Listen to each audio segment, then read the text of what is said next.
कभी आपने देखा सूद खाने वाले को मरने से पहले उसे कहा फरिश्ते ने कि भाई तू तौबा कर ले, अगर इसी हाल में मरा तो जहन्नम में जाएगा। हालांकि सूद खाने वाला कयामत के दिन जो सूद खाएगा इसका पेट बड़ा होगा, जिस्म छोटा होगा, गिरेगा उठेगा, उठेगा गिरेगा, गिरेगा उठेगा। इसका जो शिकम है इसे जलील करवाएगा, तवाज़ुन बिगाड़ देगा, इसका बैलेंस नहीं बन पाएगा।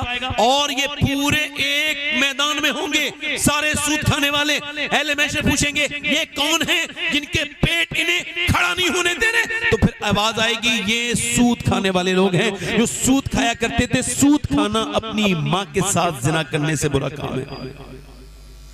मगर आज तक कभी आपने देखा कि सूद खाने वाले से कहा हो कभी तौबा कर ले, इसी हाल में मरा तो जहन्नम में जाएगा? कभी आपने देखा ऐसे आदमी को जो कि बदनिगाही करता है और उसको तौफीक मिली हो? नहीं नहीं, ऐसा उमूमन नहीं होता कि मरने से पहले बेनमाजी ही मर जाता है और सूद खाने वाला सूद खाकर ही मर जाता है। माँ बाप से बदतमीजी करने वाला माँ बाप से बदतमीजी करके मर जाता है। अरे देखें आप जरा तवज्जो करें मेरी बात पे। मेरे शेख मुहियुद्दीन अब्दुल कादिर जिलानी गौसुल आजम की ये बात, ये आपका कौले मुबारक अपने दिलों पे लिख के ले जाएं। अगर तकरीर का कुछ और याद भी न रहे तो ये फरमान आपको जिंदगी भर आपको ये फरमान एनर्जी देगा, नेकी की तरफ लेके आएगा, मोटिवेट करता रहेगा। सैयदना शेख मुहियुद्दीन अब्दुल कादिर जिलानी गौसुल आजम फरमाते हैं मौत तुझे हाल बदलने नहीं देगी, जिस हाल में मरना चाहता है उसी में जीना शुरू कर दे।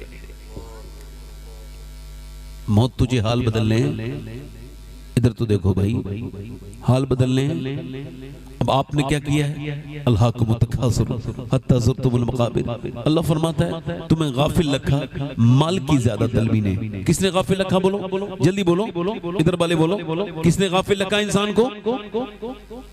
माल की ज्यादा तलबी ने। ज्यादा माल, बस माल माल, सुबह शाम रात बस माल, चाहे कैसा भी हो, हराम हलाल बस आना चाहिए। और अल्लाह के रसूल फरमाते हैं, हदीस शरीफ में आया कि इंसान को अल्लाह एक जंगल भर के सोना दे दे तो ये उसको ठिकाने लगाकर दूसरे दिन दूसरा जंगल तलाश करने निकल जाएगा।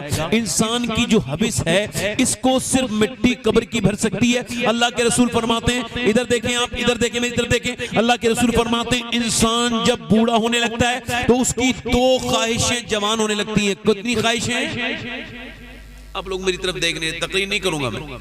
अगर सुन के नहीं सुनोगे नहीं तो फायदा क्या है भाई? आप मेरी बात सुनो, कितनी ख्वाहिशें?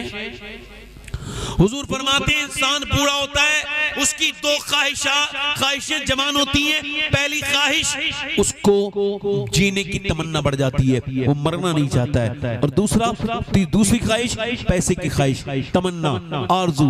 अल्लाह फरमाता है अल्हाकुमुत तकासुर हत्ता ज़ुरतुमुल मक़ाबिर, तुम्हें गाफिल रखा माल की ज्यादा तलबी ने, यहाँ तक कि तुमने कब्रों के मुंह देख लिए। अच्छा आपने पैसा अपना बचा लिया, बोले साहब मैं तो अपना पैसा बचाऊंगा, ये मेरा पैसा बचाने वाला है। आपने क्या किया? मस्जिद में ना, आपने मस्जिद में खर्च नहीं किया, आपने मदरसे में नहीं दिया, आपने किसी यतीम को नहीं दिया, आपने किसी गरीब को नहीं दिया, अपनी गरीब बहन तक को नहीं दिया। आपने कहा भाई मैंने अपना पैसा बचाना है, मैंने अपने अकाउंट में जमा कर देना है और अकाउंट में मेरा पैसा बच जाएगा, या फिर मैं ले लूंगा कोई प्लाट या जमीन का कोई टुकड़ा खरीद लूंगा जिससे मेरा पैसा बच जाएगा।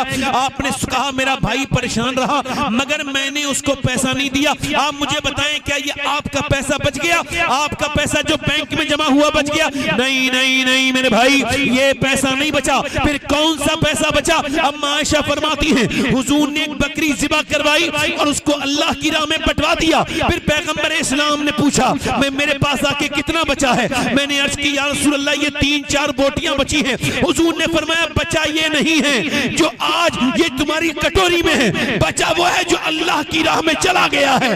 अब बचा वो नहीं है जो बैंकों में जमा है, बचा वो है जो मस्जिदों में लग गया है, बचा वो है जो मदरसों में लग गया है, बचा वो है जो बहनों के काम आ गया है, बचा वो है जो भाइयों के काम आ गया है, बचा वो है जो यतीमों के आंसू पोंछने के काम आ गया है। लोग कहते हैं क्या कोई अपना माल कब्र में लेके गया है? बिल्कुल, मुसलमान और आशिक़े रसूल अपना माल छोड़ के भी नहीं जाता, वो बाद में कब्र में जाता है। है उसका माल पहले उससे कब्र में चला जाता है, क्योंकि वो अल्लाह की राह में खर्च कर। क्या कहने हैं, जिंदाबाद जिंदाबाद, सुभान अल्लाह सुभान अल्लाह, अल्लाह की राह में। वाह वाह वाह वाह। देखो भाई, मैं पहली बार तो तकरीर कर नहीं रहा हूँ, आप जरा थोड़ा जोर से बोल के मुझे आवाज दो, मेरी समझ में आ रही है बात, मुझे आपसे दाद नहीं चाहिए, बात समझ आ रही है मेरी, आ रही है। आपने मरते हुए लोग नहीं देखे, ये आपने देखा, आप समझ रहे होंगे कि भाई अभी तो मेरी उम्र 20 साल है, 20 साल के लोग थोड़ी मरते हैं। आपको ये अगर आपको ये गलत फहमी है तो जाइए कब्रिस्तान में, 1 साल का बच्चा भी है, 2 साल के बच्चे भी हैं, 5 साल के बच्चे भी कब्रें हैं, 10 साल के बच्चे की कब्र है, 20 साल के नौजवान की कब्र है, और 25 साल के जवान की कब्र है, 30 साल के जवान की कब्र है। आप देखें जिस भी उम्र में आप हैं, सैयदना शेख फरमाते हैं कब्रिस्तान में जाओ, हर उम्र का आदमी तुम्हें कब्रिस्तान में मिलेगा। इसका मतलब ये मौत कभी उम्र के एतबार से नहीं आती। मौत कब आ जाए, सैयदना शेख फरमाते हैं मौत तुझे हाल बदलने नहीं देगी। जरा मेरे साथ एक बार बोलो, मौत तुझे हाल बदलने नहीं देगी। जिस हाल में मरना चाहता है उसी में जीना शुरू कर दे। किस हाल में मरना चाहते हैं? इस हाल में कि बेनमाजी हो जब अल्लाह की बारगाह में पहुंचे, इस हाल में कि आप झूठ बोलते हो कि अल्लाह की बारगाह में पहुंचे। अच्छा, जब आपको मरना ही है तो तैयारी कब करेंगे आप? कौन सा दिन आएगा जो आप तैयारी करेंगे? मेरी तरफ देखें, एक 22 साल का नौजवान है, वो दिल्ली में फिल्म देखने के लिए गया है। उसका जो जिस्म है उसमें 6 एब्स हैं, यानी बेहतरीन वर्जिशी जिस्म है उसका, और सोशल मीडिया पे अपनी तस्वीरें डालता है, 1 मिनट में वायरल, लाखों लोग देख लेते हैं उसको, और एक बेहतरीन बॉडी बिल्डर है वो। और वो आज फिल्म देखने गया, फिल्म देख के बाहर निकला, बाइक तेजी के साथ उसने चलाई, कानों में उसके लगा हुआ था लीड, और वो फिल्म देख करके बाहर को जा रहा था। फिल्म देख के उसको क्या खबर थी ये जिंदगी की आखिरी उसकी सवारी है। उसको मौत ने वहीं आई लिया। 22 साल का नौजवान जैसी गिरा, पूरा चेहरा इस लायक नहीं रहा कि वो उसे देखे। वो चेहरा जिसको वो देखता था, निहारता था, एक एक निशान का इलाज कराता था, वो पूरा चेहरा लिथर चुका था और पूरी सड़क पे बिखर चुका था। उसको उठा करके पोस्टमार्टम हाउस ले जाया गया। पोस्टमार्टम हाउस में अब इसको लाइन लगाई गई, क्योंकि काफी मुर्दे थे वहां पर। इसकी बारी थोड़ी देर के बाद आई।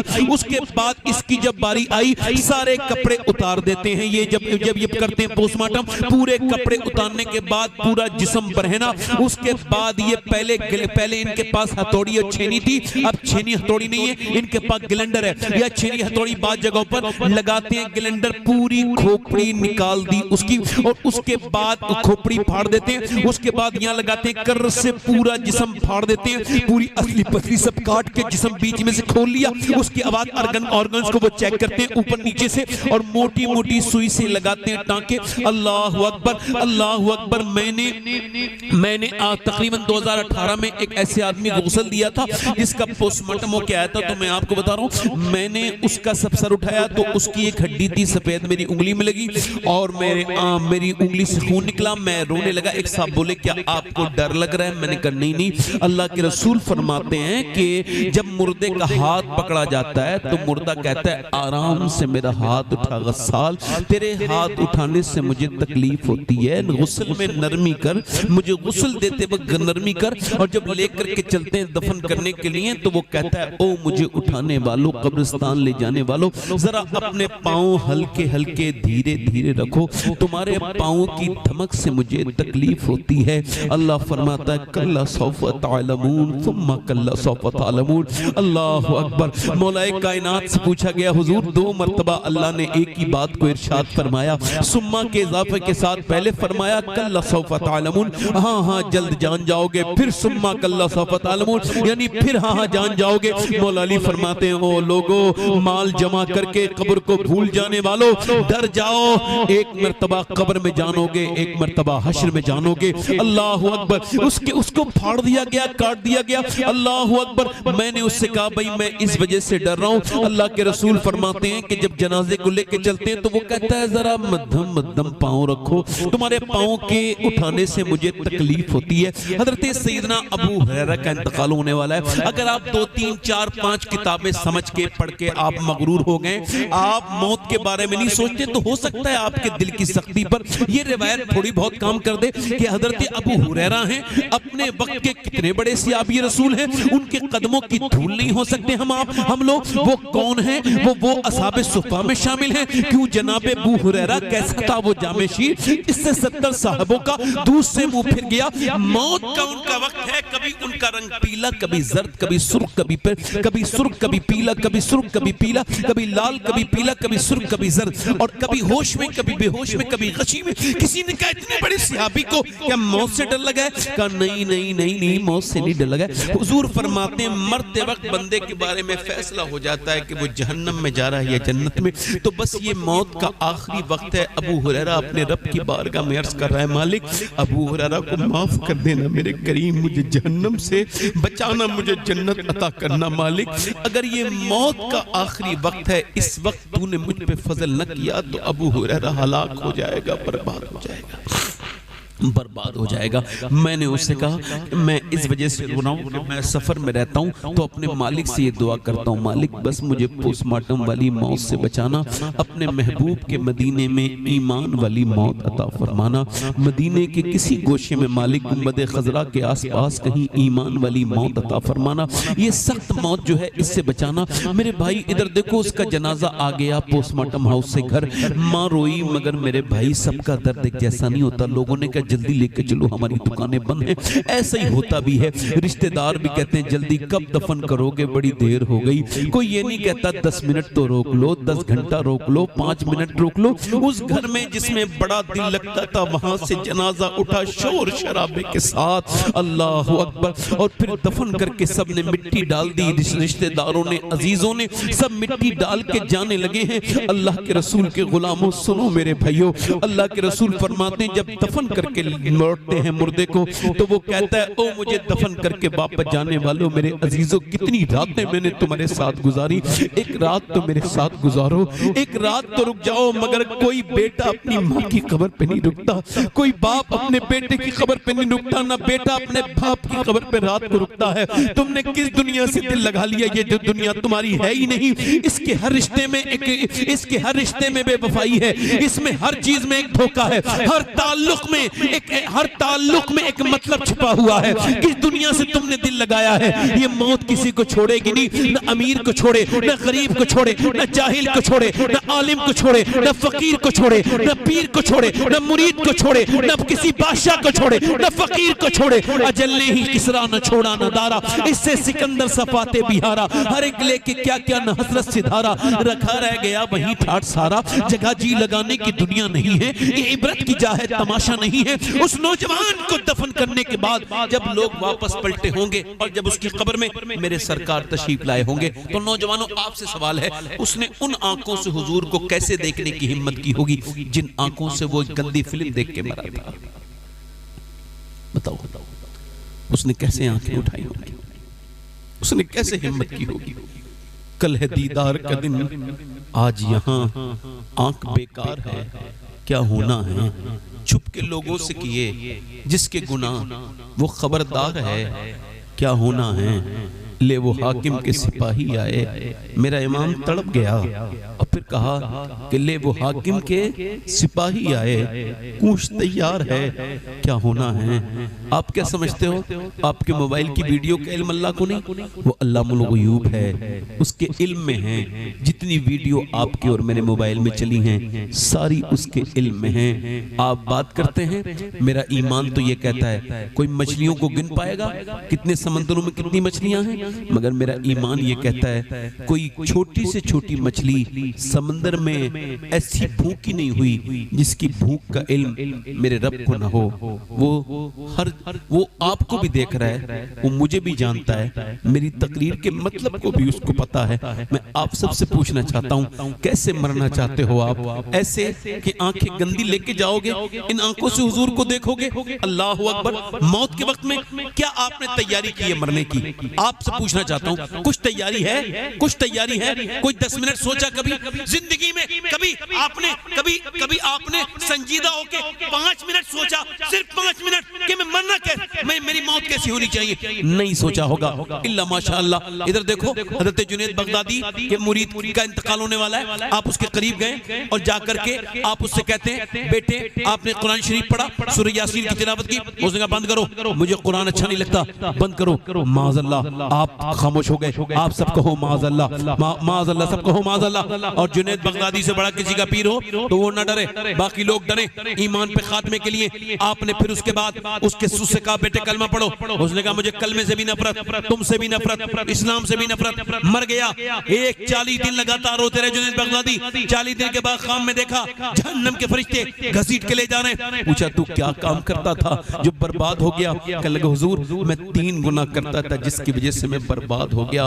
मेरा गुनाह मेरा ये था, आपको नहीं खबर, मगर पहला गुनाह मेरा ये था कि मैं नमाज छोड़ देता था। दूसरा मेरा गुनाह ये था कि मैं अपने दोस्तों के साथ कभी कभी शराब पी लिया करता था। और तीसरा गुनाह मेरा ये था कि मैं निगाह का बदमाश था, बदतमीज था, मैं दूसरों की बच्चियों को बुरी नजर से देखता था।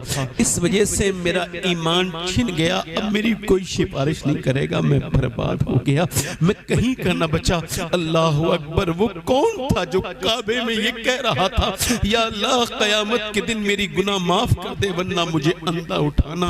वो कौन था जिसके इस नाले को सुन करके तवाफ लोगों ने बंद कर दिया था? वो कहता था या अल्लाह मैं गुनाहों के साथ तेरा तो क्या तेरी मखलूक का सामना भी नहीं कर सकता।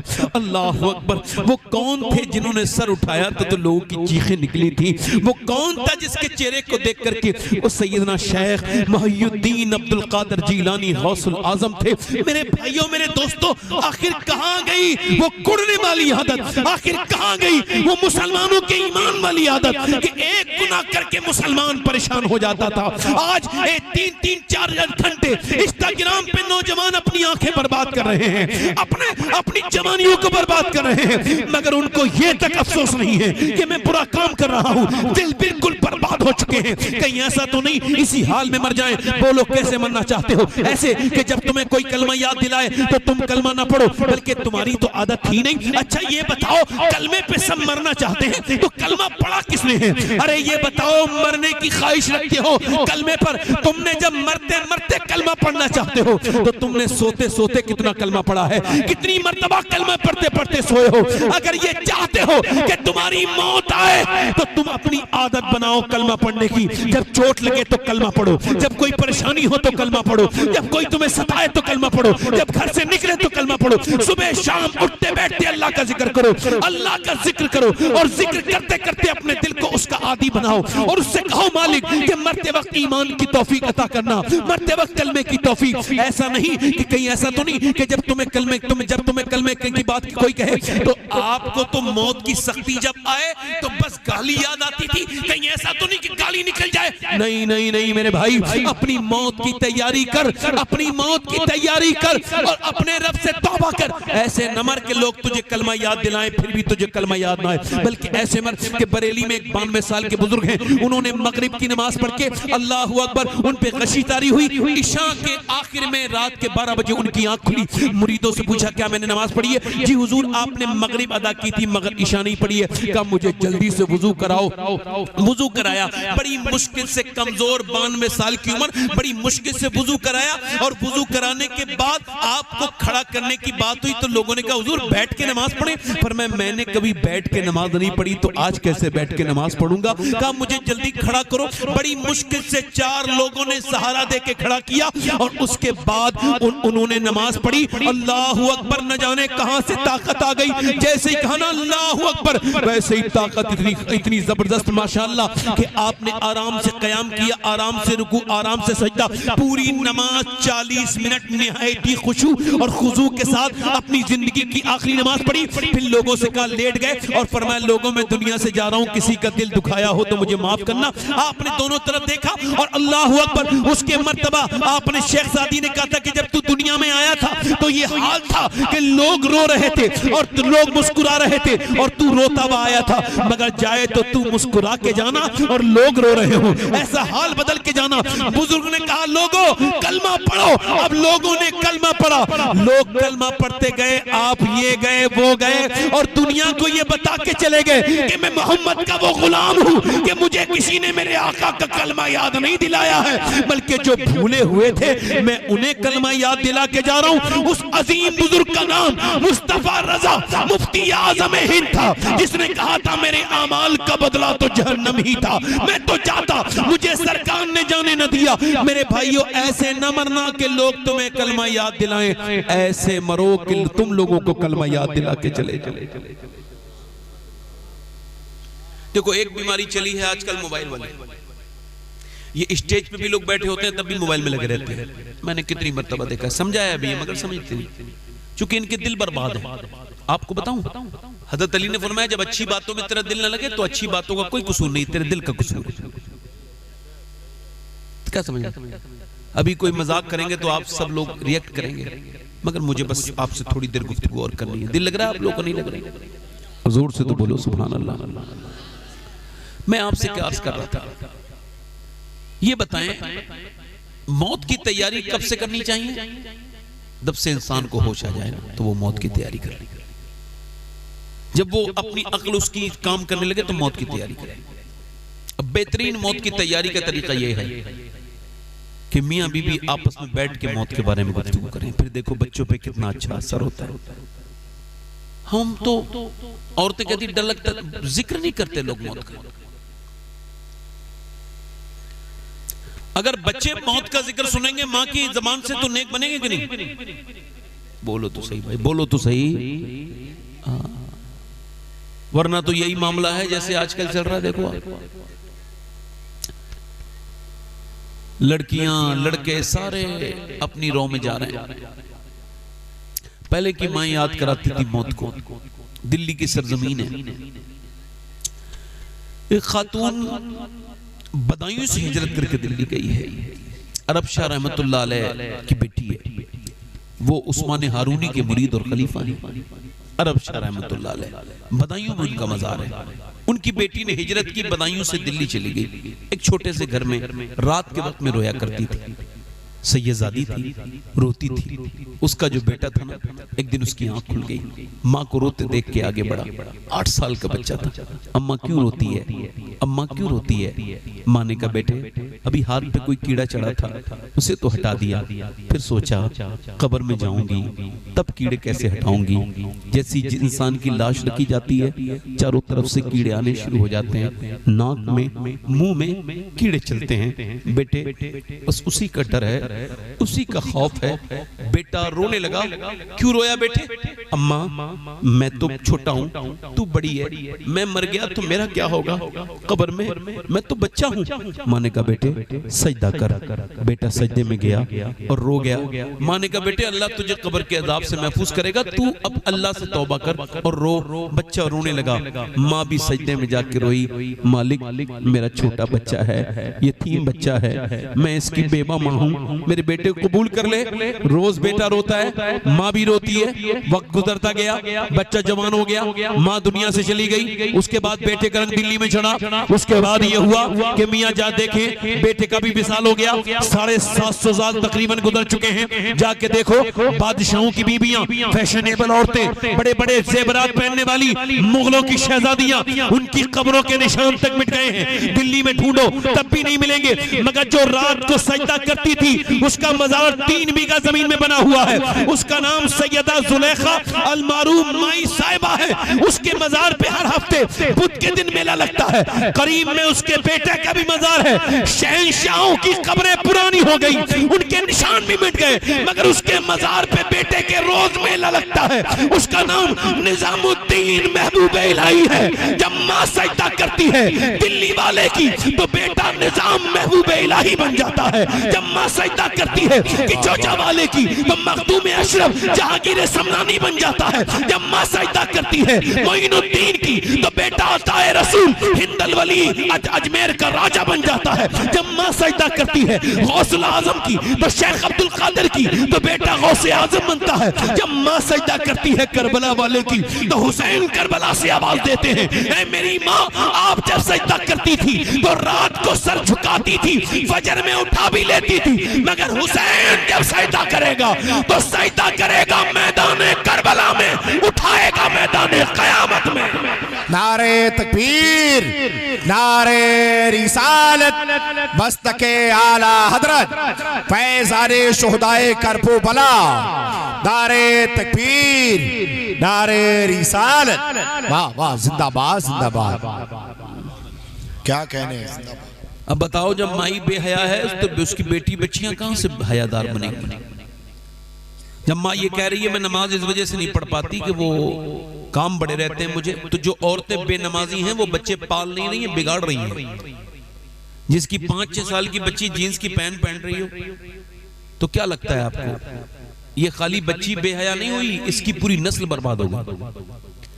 5 साल की बच्ची को, 6 साल की बच्ची को जिसने जीन्स टॉप पहनाया है वो कान खोल के सुन ले, और हाथ जोड़ रहा हूं, ऐसा ना करो। लानत है ऐसे लोगों पर। किसकी? अल्लाह की, उसके रसूल की। क्यों? अम्मा आयशा फरमाती हैं एक औरत ने सिर्फ मर्दाना जूते पहने थे, हुजूर ने उस पे लानत फरमाई। अब ये 5-6 साल की बच्ची को पहना रहे हो, तुम पे लानत ऐसी। बच्ची बड़े होके बताओ, जो बचपन में जिसकी आदत जींस पहन के पड़ गई, वो बड़े होके कभी पहनेंगे बुर्का? बोलो तो। ये रिवाज चला है आजकल, बच्चियों को इंग्लिश लिबास पहनाने का, छोटी बच्चियों को बर्बाद करने का मिजाज चला। जब हाथ से चली गई तो फिर उसके बाद रोने का कोई फायदा है? जल्दी बोलो, उसके बाद रोने का कोई फायदा है? नहीं। आज वक्त है तो सुधर जाओ। अब आदमी अपनी बहन को बेपर्दा करके लेके जा रहा है शादी में, कहां लेके जा रहा है? और वो उसको डेंटिंग पेंटिंग करा के ले जा रहा है, अपनी बीबी को भी बहन को भी। और क्यों? क्योंकि वो बेहया है ना। वो दुनिया से कह रहा है देखो भाई, मुझे तो दुनिया में बदला मिल गया। एक तो बदला में जो ये मिल गया कि मैं दूसरों की बहनों को बुरी नजर से देखता हूं, तो अपनी बहन में सजा सवार के लेके जा रहा हूं बदले में, ताकि और जितने बिगड़े हुए लोग हैं वो मेरी बहनों को देखें। जो अपनी बीबी को लेके जाता है वो भी यही ऐलान कर रहा होता है कि मैं दूसरे की बीबी देखूंगा तो अपनी बदले में लेके जा रहा हूं। हयादार मोमिन न तो कभी अपनी बीबी को किसी और को देखने देता है, न किसी दूसरे की बीबी को खुद देखता है। जल्दी बोलो भाई।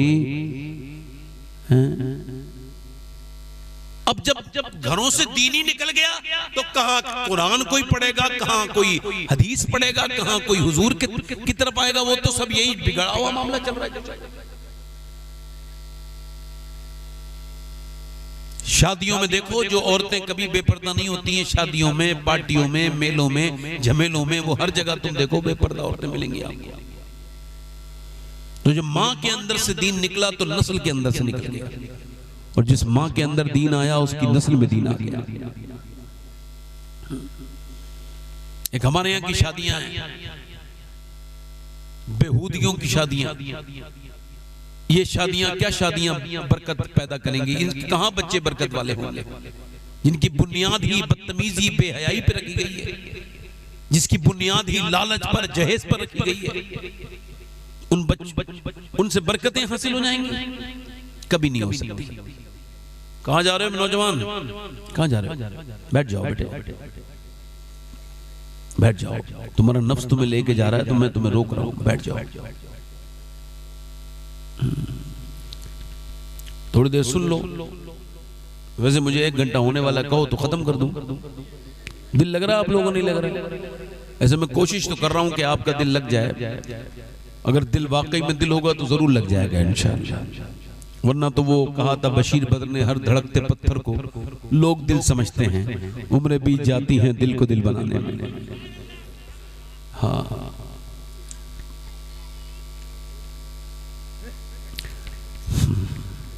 नहीं वो अच्छा बच्चा है, उसको शेर समझ में आ गया। आप सब उसकी अकल के बराबर नहीं जा सकते। मिसरा पूरा भी नहीं हुआ था उसने दाद दे दी थी। मैं आपसे क्या अर्ज कर रहा हूं मेरे भाइयों, मेरे दोस्तों, थोड़ा सा महफिल हुजूर की है तो इसका लिहाज रखा करें, मेरी तरफ देखिए। मैं आपसे क्या अर्ज कर रहा हूं, पहले लोग जब शादियां करते थे तो ये लिहाज करते थे कि दीनदारी देखते थे। तो दीन चूंकि नस्लों में और तो सी आता है, अब नहीं देखते। अब तो मालदारी देखते हैं। क्या देखते हैं? हाँ, और वो इतनी देखते हैं, इतने माज़अल्लाह बड़ी, खैर ये सब इसमें बड़ी बुरी बातें हरकतें हैं ये, मगर आज के ज़माने में नौजवान वही काबिल तारीफ है जो अपनी शादी सादा करे, बिना जहेज के, बगैर किसी रस्म के। लोग पूछे क्यों ऐसा कर रहे हो, तो वो कह दे कि मुझे मेरे इमाम ने ये समझाया है, कौन देता है देने को मुँह चाहिए, देने वाला है सच्चा हमारा नबी, देने वाला है सच्चा, देने वाला है सच्चा हमारा नबी, देने वाला है सच्चा हमारा नबी। हमारे यहाँ की शादियां अजीब शादियां हैं। एक हमारे यहाँ की शादी है, एक शादी वो है नबियों के बाद जमीन के ऊपर और आसमान के नीचे इतनी खूबसूरत शादी किसी की नहीं हुई जितनी अली और फातिमा की शादी है। जरा जोर से तो बोलो सुभान अल्लाह, अल्लाह अकबर। जिसमें बराती अबू बकर सिद्दीक हो, जोर से तो बोलो, हजरत उमर फारूक आजम हो, जिसमें दूल्हा अली हो और दुल्हन फातिमा ज़हरा हो। सैयदना अली कहते हैं मेरी शादी हुई है और मेरी जो दुल्हन है वो आई हैं मेरे रूम में, तो मैं उन्हें देख के फिर रोया हूं। तो कोई दुल्हन को देख के नहीं रोता, मगर मैंने जब उनका लिबास देखा तो मैं रोने लगा। तो उन्होंने मुझसे पूछा क्या आपको ये शादी पसंद थी जो आप रोते हैं? तो मैंने कहा नहीं, ये तो अल्लाह का फजल हुआ है जो आप मेरे निकाह में आई हैं। पर रोते क्यों है? रोते इस वजह से हूं, मेरी आंखों में आंसू आए आपके हिल्म और बुर्दवारी और आपकी अजमत को देखकर कि हुजूर ने क्या तरबियत बेहतरीन फरमाई आपकी। आपके चेहरे पे कोई शिकन नहीं, जबान पे कोई शिकवा नहीं। जब कोई लड़की दुल्हन बनती है तो उसके दिल में ख्वाहिश होती है कि जब वो दुल्हन बने तो एक जोड़ी नए कपड़े हों। मगर मैं देख रहा हूं दोनों आलम के मालिक व मुख्तार की बेटी जिस चादर में दुल्हन बन के आई है उसमें 17 पैमद लगे हैं, मगर चेहरे पे कोई शिकन नहीं, जबान पे कोई शिकवा नहीं। सैयदना अली कहते हैं उन्होंने मेरा हाथ पकड़ा, बड़े बाप की बड़ी बेटी आगे बढ़ी और फरमाया मेरे सरताज बिल्कुल भी दिल थोड़ा ना करें। मेरे अब्बा ने जब मुझे रुखसत किया था तो फरमाया था फातिमा अल्लाह कपड़ों से राजी नहीं होता मेरी बेटी, अल्लाह सजदों से राजी होता है। कैसे राजी होता है? बोलो जल्दी बोलो, कैसे राजी होता है? सजदों से राजी होता है। अपने बच्चों को, अपनी बेटियों को, अपने बच्चों को सिखाइए परहेजगारी, उनको बताइए कि कैसे रहना है, उनको अपनी बेटियों को समझाइए। अल्लाह के रसूल सल्लल्लाहु अलैहि वसल्लम अपनी बेटी से मिलने के लिए गए, आप भी जाया करें कभी कभी बेटियों से मिलने, आप भी चले जाया करें। हुजूर अपनी बेटी से मिलने के लिए गए, आवाज दी अंदर फातिमा अंदर आ जाऊं। जी अब्बा अकेले हैं तो आ जाए, मेरे साथ इमरान आए हैं, उन्हें न लाएं। फातिमा उन्हें क्यों न लाऊं? अब्बा उन्हें न लाएं। और बेटी क्यों न लाऊं? अब्बा उन्हें न लाएं। हुजूर ने कई बार पूछा तो अंदर से आवाज आई अब्बा इस वजह से कि आपकी बेटी के पास इतने कपड़े नहीं कि वो किसी दूसरे मर्द के सामने जा सके। एक जोड़ी कपड़े में पैमद लग चुके हैं। अल्लाह अकबर। मेरा इमाम कहता है जिसका आंचल न देखा मुँह मेहर ने, उस रिदाए नजाहत पे लाखों सलाम। हया का आलम यह है। हुजूर ने एक दिन पूछा मेरी फातिमा चांद देखा? कल को ईद है, सारी लोगों ने चांद देखा है, आपने देखा? अब्बा मैं चांद नहीं देखती। क्यों नहीं देखती फातिमा? अब्बा उस चांद को मैं नहीं देखती जिस चांद पे गैर महरम की नजर पड़ती है, उस चांद को मैं देखना नहीं चाहती। मेरा इमाम बोला जिसका आंचल न देखा मोह मेहर ने, उस रिदाए नजाहत पे लाखों सलाम। सैयदा ज़हरा तैयबा ताहिरा जाने अहमद की राहत पे लाखों सलाम। हजरत अल्लाह के रसूल ने फरमाया फातिमा तो अंदर से आवाज आई अब्बा इतने कपड़े। हुजूर अंदर गए, चादर भिजवाई तो पूरा चेहरा हुजूर की बेटी का कमजोर था। क्या हुआ मेरी बेटी फातिमा? चेहरे में कुछ तुम्हारे कमजोरी है और गड़े पर और आंखों में तुम्हारे जो है वो चेहरे पे पीलापन है, क्या हुआ है? अब्बा अल्लाह का शुक्र है। और बताना मेरी बेटी चेहरा जर्द हुआ जाता है, क्या बात है? अल्लाह का शुक्र है। आज तो हर बेटी परेशान है, हर बेटी फोन करके कहती है मैं बर्बाद हूँ, मुझे ये नहीं, मुझे वो नहीं। शिकवे शिकायतें ये सब नाशुक्री है, इसके अलावा इसका कोई इलाज नहीं। नाशुक्री का तो कोई इलाज है ही नहीं, जैसा कि औरतें करती हैं अक्सर। और इस वजह से हुजूर ने फरमाया कि औरतों की ये एक खसलत है कि जब वो जरा सी नाराज होती है तो कहती है तूने कभी मुझे कुछ दिया ही नहीं, अल्लाह अकबर, कभी तूने तेरे घर में मुझे कुछ मिला ही नहीं, अल्लाह अकबर। जब कोई आपकी बीबी आपसे ये बात कहे तो उससे लड़ने की जरूरत नहीं है, बल्कि कहो हुजूर ने सच फरमाया, खामोश हो जाओ, मेरी तरफ देखो। मगर ये हुजूर की बेटी हैं, मेरे पैगंबर की बेटी हैं, कायनात में औरतों के लिए नमूना, और नमूना जो है आइडियल, जो है कंप्लीट आइडियल और एक कामिल नमूना अमल खातून जन्नत की जात है। अल्लाह के रसूल ने फरमाया फातिमा चेहरे में तुम्हारे क्या हुआ है, कमजोर लगती हो, अल्लाह का शुक्र है अब्बा। बाप तो यूं ही पूछ लेना तो बेटी का दिल भर आता है। हुजूर ने जब एक दो बार पूछा तो वो अंदर से थोड़ा सा आपको तकलीफ हुई, पूछा बताना फातिमा, तो अंदर से अर्ज करने लगी अब्बा और कोई बात नहीं, मैंने 5 दिन से कुछ खाया नहीं तो मेरे पेट से पत्थर बंधा है, इस वजह से अब्बा, और कोई बात नहीं। हुजूर ने अपनी बेटी के सर पे हाथ रखा, फरमाया फातिमा मोमिनीन के लिए कैद खाना है दुनिया और काफिर के लिए जन्नत है। फातिमा आज अगर तुमने 5 दिन से कुछ नहीं खाया तो तुम्हारे बाप को 9 दिन हो गए, आज मैंने 9 दिन से कुछ नहीं खाया, मेरे पेट से 2 पत्थर बंधे हैं। अम्मा आयशा फरमाती हैं आप हुजूर के बगैर आप तो वक्त गुजार रहे हैं, 2-2 दिन 3-3 दिन तक लोग हुजूर को याद नहीं करते, मगर अम्मा आयशा फरमाती हैं हुजूर की वो दुआ आज भी मुझे याद है। घर का एक कोना है, हुजूर बैठे हैं दुआ करते हैं और हुजूर के दुआ कर रहे हैं। मैं करीब गई, हमारे घर में चूल्हा नहीं जला था कई दिन से, और हुजूर के पेट से पत्थर बंधा था, सरकार दुआ कर रहे थे। करीब गई, किसके लिए? अबू बकर सिद्दीक के लिए, हजरत उमर फारूक के लिए, हजरत उस्मान गनी के लिए, सैयदना अली के लिए। नहीं नहीं नहीं, कहती हैं मैं आज भी याद है मुझे, हुजूर ने दोनों हाथ उठा के दुआ कर रहे थे, या अल्लाह मेरी उम्मत कभी भूखी न रहे, मेरी उम्मत कभी भूखी न रहे। यानी वो मेरी और आपकी याद थी। आप जो हुजूर को याद नहीं करते, आप यकीन जाने हुजूर जितना आपसे प्यार करते हैं कोई आपकी माँ, आपका बाप, कोई रिश्तेदार आपसे इतना प्यार नहीं कर सकता जितना सरकार आपसे प्यार करते हैं। मगर आपने तो मोबाइलों को वक्त दिया, आपने तो चौरायों को वक्त दिया, आपने तो वीडियो गेम तक को वक्त दिया, मगर अपने नबी पर दुरूद पढ़ना आप भूल गए। जो न भूला हम गरीबों को रजा, याद उसकी अपनी आदत कीजिए।